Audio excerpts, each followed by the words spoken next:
Assalamualaikum warahmatullahi wabarakatuh, sahabat Yara.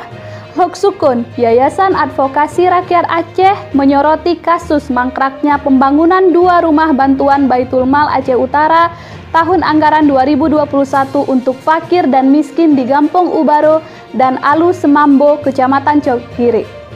Kepala Yayasan Advokasi Rakyat Aceh Perwakilan Aceh Utara, Iskandar PB, mengatakan Yara meminta kepada pihak Baitul Mal Kabupaten Aceh Utara untuk menyelesaikan beberapa rumah yang mangkrak di daerah tersebut. Kemungkinan ini juga terjadi hal yang sama di beberapa kecamatan lainnya selain di Kecamatan Cokgiri.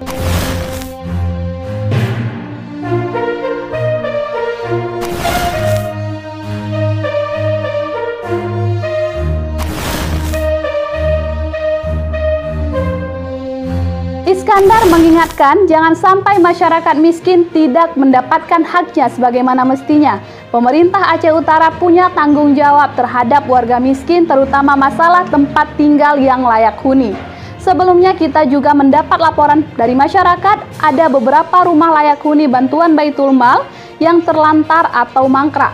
Maka kita meminta Baitul Mal Aceh Utara segera menuntaskan pengerjaan rumah layak huni tersebut hingga bisa ditempati oleh penerima manfaat. Yara berharap pihak penegak hukum baik kepolisian dan Kejaksaan Negeri Aceh Utara ikut mengawal masalah ini. Harus diusut tuntas siapa yang bermain dan jangan sampai harapan masyarakat miskin penerima rumah bantuan itu terkatung-katung nasibnya.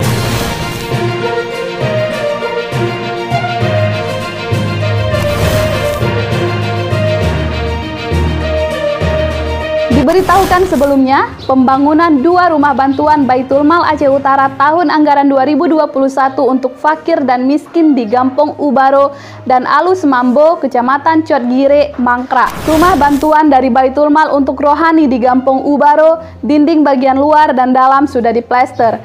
Kosen, pintu dan jendela juga telah dipasang, namun rumah itu belum dipasang atap dan tanpa dibuat sekat ruangan dan kamar tidur. Semoga ini dapat menjadi salah satu perhatian serius untuk pemerintah Aceh Utara. Terima kasih. Wassalamualaikum warahmatullahi wabarakatuh.